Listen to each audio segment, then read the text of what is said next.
దృష్టిలో పాస్టర్ అనేవాడు చాలా గొప్ప వ్యక్తి, దాంతోపాటు యేసు అనేవాడు ఇంకా చాలా గొప్ప వ్యక్తి. ఆ విధంగా వెళ్ళిపోయి బైబిల్లో యేసు చేసిన మొట్టమొదటి ఆశ్చర్యకరమైన విషయం ఏంటంటే తాగుబోతులకు మంది ఇవ్వడం. పోతున్నారు అంటే చర్చికి వెళ్ళే మహిళలు చాలా మంది ఆ ఉగండ దేశంలో ఇంటి వాళ్ళని అక్కని చెల్లెలుగా చూడనప్పుడు బయటి వాళ్ళని అక్క చెల్లెలుగా ఎలాగ చూస్తావు నువ్వు? నీకు సాతాను వచ్చింది నీ పైకి, కాబట్టి నీకు ప్రార్థన చేస్తాను, నువ్వు ఇంకోసారి నా అనుమతి లేదు, నువ్వు బైబిల్ చదవకని చెప్పాడు. చెల్లదు, నువ్వు నా దగ్గర బాప్తిసం తీసుకుంటే నీకు పరలోకం అంటే నా మీద బండబట్టండి అంటే నేను పరలోకం బోనింగా. అమ్మ అందరికీ జై శ్రీరామ్, జై శ్రీరామ్, శ్రీమాత్రే నమః, శ్రీమాత్రే నమః, శ్రీమాత్రే నమః.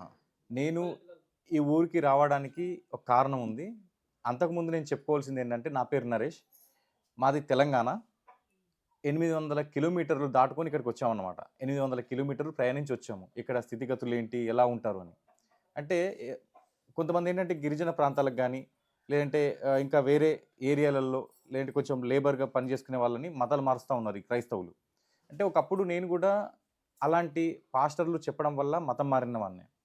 ఎందుకనంటే వాళ్ళు నాకు చెప్పారన్నమాట, నువ్వు మా మతం మారితే నీకుండే ఆర్థిక సమస్యలు పోతాయి, లేదంటే నీకుండే ఆరోగ్య సమస్యలు పోతాయి. ఇలాంటి చెప్పడం వల్ల నేను కూడా ఒకప్పుడు మతం మారాను. మతం మారిన తర్వాత నేను ఏం చేశానంటే బైబిల్ చదివా. ఇప్పుడు హిందువులకి ఏ గ్రంథం ఉంది చదువుకోవడానికి? భగవద్గీత. కానీ నేను హిందువుగా ఉన్నప్పుడు ఏ రోజు కూడా నేను భగవద్గీత అంటే తెలీదు, అసలు భగవద్గీత చదువుతారనే విషయం కూడా నాకు తెలీదు. కానీ నేను క్రైస్తవుడిగా మారిన తర్వాత నాకు పాస్టర్ ఏం చేసేవాడంటే, ఆ బైబిల్ అనేది ఉంటుంది చూసారా, ఆ బైబిల్ చేతిలో పెట్టి అతనికి ఏవైతే వాక్యాలు ఉంటాయో అతనికి అనుకూలంగా ఆ వాక్యాన్ని నాతో చదివించి అతను ఘనపరుచుకునేవాడు అన్నమాట. అంటే నా దృష్టిలో పాస్టర్ అనేవాడు చాలా గొప్ప వ్యక్తి, దాంతోపాటు యేసు అనేవాడు ఇంకా చాలా గొప్ప వ్యక్తి. ఆ విధంగా వెళ్ళిపోయి ఒకానొక సమయంలో ఏం చేశాడంటే, నేను ఇంతకు ముందు పూర్వం నేను పూజించిన శివుణ్ణి కానీ, నేను పూజించిన రాముణ్ణి కానీ, నేను జరుపుకున్న పండగలు కానీ అవి అజ్ఞానమని, వాళ్ళు దేవుళ్ళు కాదని నా మెదడులో నాకు పెట్టేవాళ్ళు. సో అది నేను కూడా నిజమే అనుకునేవాడిని. నాకు ఈ జన్మలో నిజమైన దేవుడు దొరికాడు, అది యేసుక్రీస్తు దొరికాడు, నా పాస్టర్ నాకు దొరికాడు అని నేను అనుకున్నాను. ఒకసారి ఏం చేశానంటే బైబిల్ చదవడం నేను స్టార్ట్ చేశాను. ఒకసారి మనకు కొంచెం అంతో ఇంతమంది చదువుకున్నాం కాబట్టి బైబిల్ చదివా.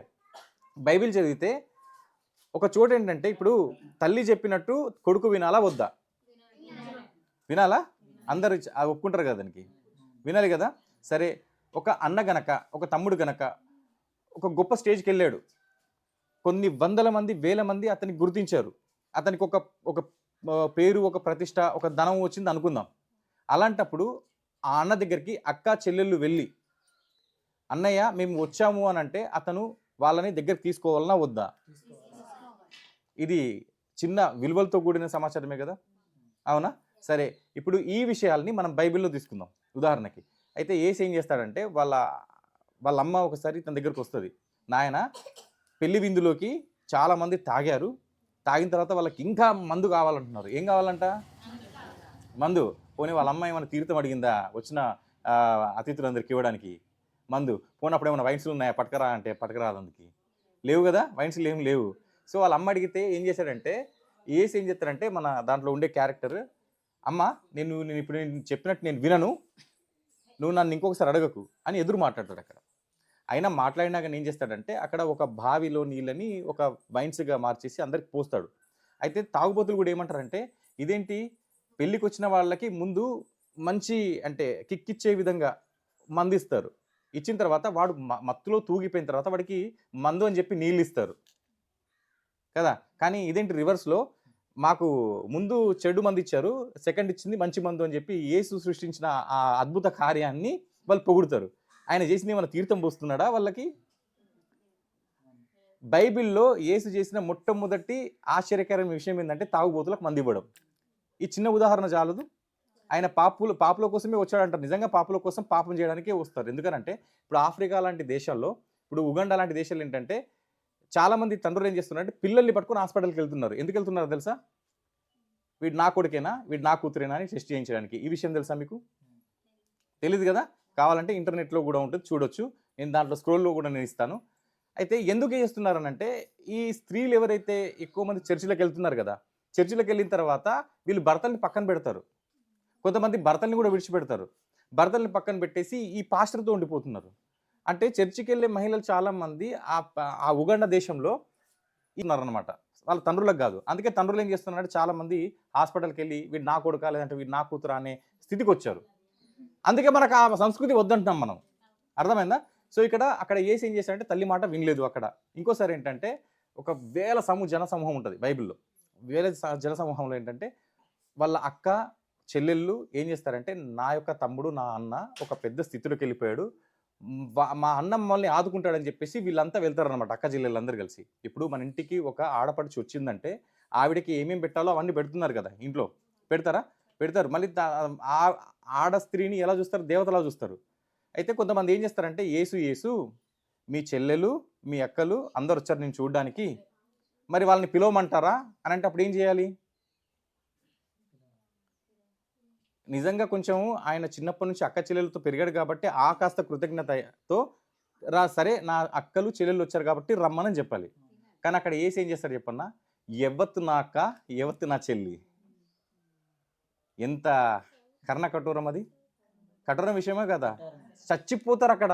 ఇంతమందిలో నేను మా అన్న లేదంటే మా తమ్ముడు ఇంతమందిలో మా అక్క మా చెల్లి వచ్చారని నన్ను పిలుస్తారనుకుంటే చీ మా బతుకు అని చెప్పేసి లక్కని చక్కడికి వెళ్ళిపోతారు.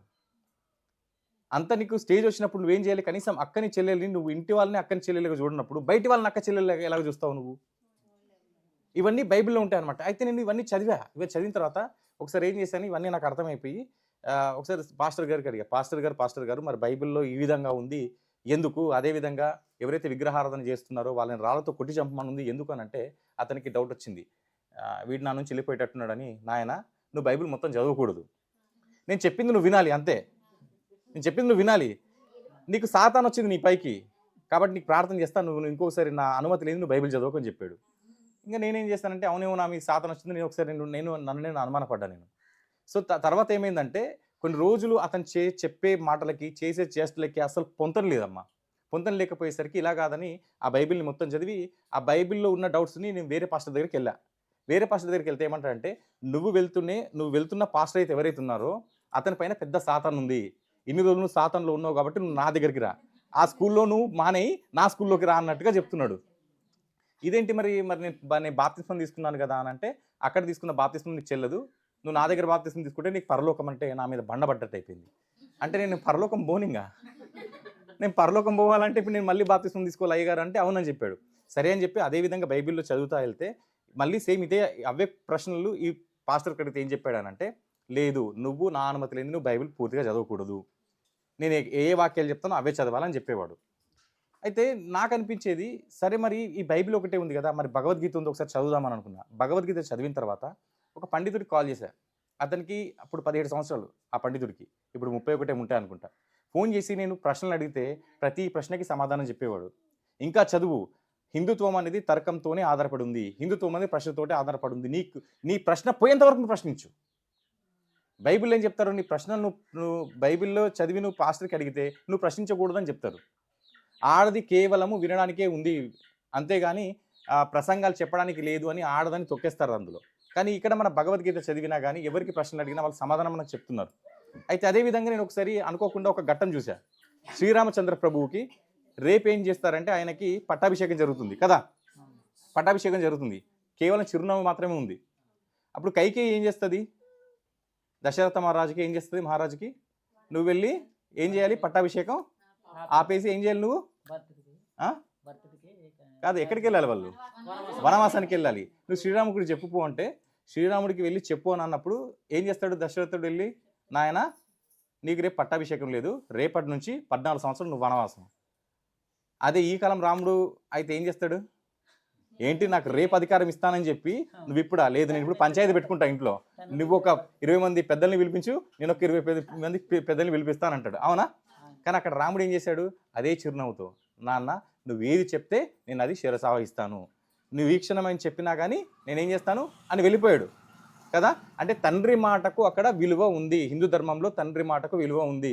అందుకే గురుర్ బ్రహ్మ గురుర్ విష్ణు గురుర్దేవో మహేశ్వర, అది కాకుండా మాతృదేవోభవ పితృదేవోభవ. అంటే నీకు దేవతలు అవసరం లేదు, నువ్వు ఏదో పెద్ద 40 రోజులు నువ్వు ఉపవాసం ఉండో లేదంటే పెద్ద యాగాలు చేయాల్సిన అవసరం లేదు. తల్లి కాళ్ళు మొక్కితే చాలు, తండ్రి మాట జవదాటకుండా నువ్వు వింటే చాలు చెప్పేది ధర్మం మంది. ఇప్పుడు నేను ఇప్పుడు ఏ పూజారి దగ్గరికి వెళ్ళినా నాయన భగవద్గీత నువ్వు చదువు, ఏమైనా డౌట్స్ ఉంటే నాకు అడగని చెప్తారు. కానీ అక్కడ ఏంటంటే తల్లికి విలువ ఇవ్వరు, తండ్రికి విలువ ఇవ్వరు. ఒక 2-3 జనరేషన్లోకి వెళ్ళిపోతే అసలు తల్లికి ఎవడు కూడా గంజి నీళ్ళు కూడా పోయాడు అక్కడ. నేను చాలామంది చూస్తున్నాను, విదేశాల్లో కూడా అదే జరుగుతుంది. కాబట్టి మన ధర్మంలోనే ఆనందం ఉంది కాబట్టే మనమందరం కూడా ఎలా బతకాలో మనకు తెలుస్తుంది. మన పండగలు చేసుకుంటున్నాము, ఎంత ఇంట్లో ముసలోళ్ళు ఉన్నా కానీ ఏం చేస్తాం, మనం వాళ్ళకి సేవ చేస్తాము. కానీ పరధర్మంలో ఏంటంటే సేవ చేయకపోయినా నువ్వు పర్వాలేదు, కానీ పాస్టర్కి మాత్రం నువ్వు సేవ చేయాలని ఉంటుంది. అర్థమైందమ్మా? కాబట్టి మన ధర్మాన్నే మనము పాటించాలి, మన పిల్లలకు కూడా అదే నేర్పించాలి. లేకపోతే భావితరాలు ఎలా తయారవుతాయనంటే ఒక ఊరున్నా కానీ శ్మశానంతో తయారవుతుంది. ఎందుకంటే ఊరిలో మీరు ఇప్పుడు చెప్పారు కదా, సాతానులు అంటారు మన విగ్రహాలని, నేను నిజమైన దేవుడిని నమ్ముకున్నానంటారు. కాబట్టి ఇవన్నీ నేను అర్థం చేసుకున్న తర్వాత మళ్ళీ ఇద్దరితో ఆగలేదు. నేను బైబిల్ ట్రైనింగ్ కూడా చేశా, అసిస్టెంట్ పాస్టర్ కూడా చేసిన తర్వాత ఇదంతా ట్రాష్ ఉంది, ఇదంతా నిజం కాదు అని అర్థమయ్యి తర్వాత స్వధర్మంలోకి వచ్చి ఇదో మీలాంటి వాళ్ళందరికీ కూడా నా యొక్క అనుభవాన్ని తెలియజేసుకుంటూ వస్తున్నానమ్మా. చాలా చక్కగా విన్నారు, మీకు అర్థమైంది కదా. తల్లిదండ్రుల మాట వినాలి అని అంటే భగవద్గీత పట్టుకోవాలి. అసలు తల్లిదండ్రులు ఎవడు అవసరం లేదు, నాకు పాస్టరే కావాలంటే ఏం చేయాలి? బైబిల్ పట్టుకోవాలి. వావిలు ఉండవు, వరుసలు ఉండవు దాంట్లో ఉన్నట్టుగానే. కాబట్టి మీరు అందరు చక్కగా అర్థం చేసుకున్నందుకు ధన్యవాదాలు తల్లి. అందరు నాతో పాటు చెప్పండి, హర హర మహాదేవ, శంభో శంకర, శ్రీమాత్రే నమః, జై శ్రీరామ్, భారత్ మాతా కీ జై. Thank you. అదే